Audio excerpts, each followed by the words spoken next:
Information warfare is known in Russia as reflexive control and multi-vector nonlinear warfare. Up is down, east is west, good is bad. This psychological war games theory asserts that control can be established through reflexive, unconscious response from a target group. What exactly is your relationship with Vladimir Putin? I have no relationship with Putin. Do you have a relationship with Vladimir Putin, a conversational relationship, or anything that you feel you have sway or influence over his government? I do have a relationship, and I can tell you that he's very interested in what we're doing here today. He's probably very interested in what you and I are saying today, and I'm sure he's going to be seeing it in some form. But I do have a relationship with him. I never met Putin. I don't know who Putin is. He said one nice thing about me. He said I'm a genius.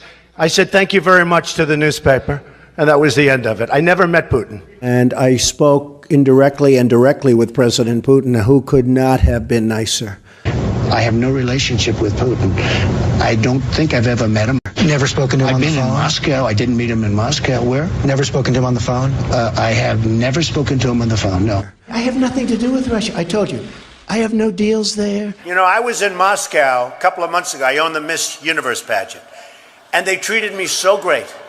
Putin even sent me a present. Beautiful present with a beautiful note. I don't know Putin. I have no idea. I never met Yeah. Putin. This is not my best friend. I don't know Putin. Do you have a relationship with Vladimir Putin? I do have a relationship. I was in Moscow a couple of months ago. I owned the Miss Universe pageant. And they treated me so great. Putin even sent me a present. Beautiful present with a beautiful note. I spoke to all of his people. I never met Putin. This is not my best friend. I was in Moscow recently, and I spoke indirectly and directly with President Putin, who could not have been nicer. And I got to know him very well because we were both on 60 Minutes. You tweeted out that whites killed by blacks, these were statistics you picked up from somewhere, at a rate of 81%. And that's totally wrong. Whites killed by blacks is 15%. Yet you tweeted it was 81%. Now, Bill, I didn't tweet. I retweeted somebody that was supposedly an expert. But you don't and it was also a radio show. Why do you want to be in that zone? Hey, Bill, am I going to check every statistic? I get millions and millions of people. You got it. You're a presidential contender. You got to check millions it. of people. I don't know anything about David Duke, okay? I don't know anything about what you're even talking about with white supremacy or white supremacists. So I don't know. I mean, I don't know. Did he endorse me or what's going on? Because, you know, I know nothing about David Duke. I know nothing about white supremacists. And so you're asking me a question that I'm supposed to be talking about people that I know nothing about.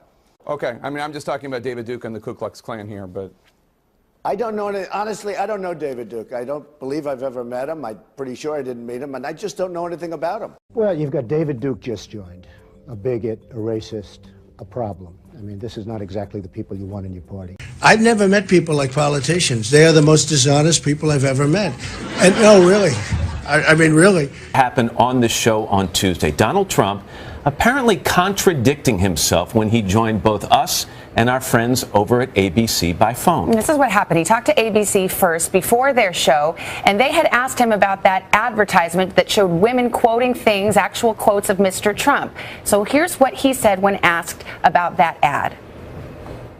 Have you seen that, and what did you make of it?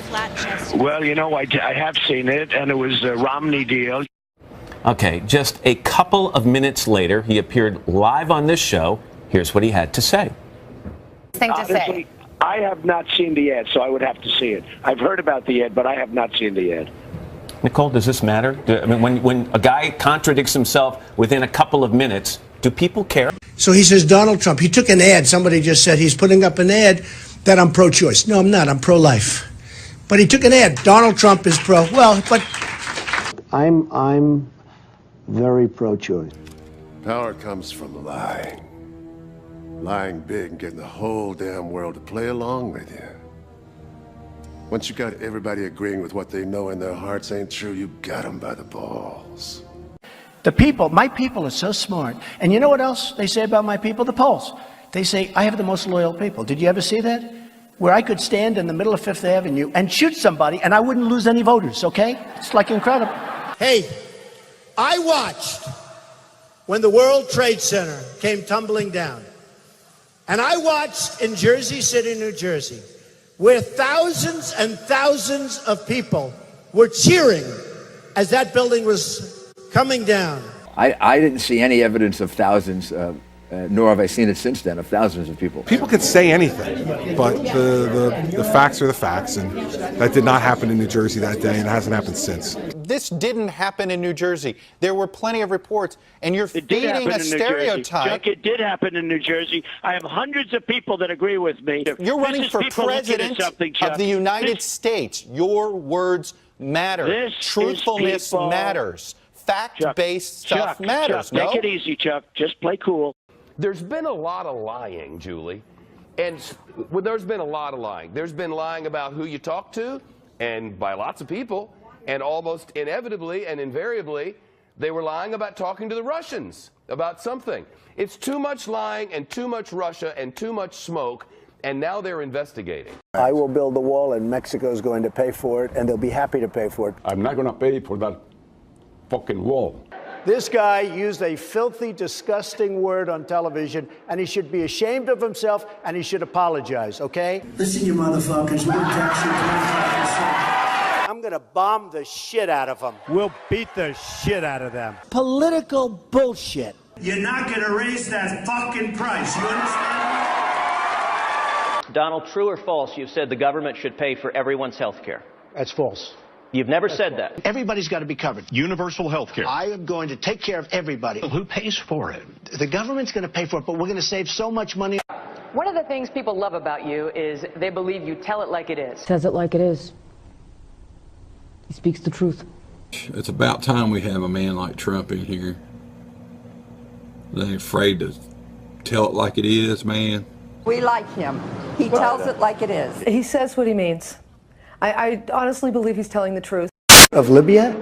I never discussed that subject. I was in favor of Libya. We would be so much better off if Gaddafi were in charge right now. I can't believe what our country is doing.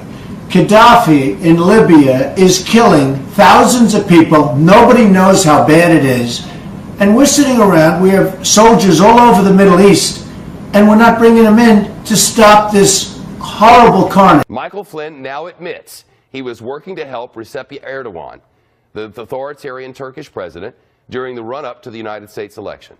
Got $500,000, while, among other things, writing an op-ed for The Hill saying how great Erdogan was and how awful a Turkish dissident was, backed by the United States.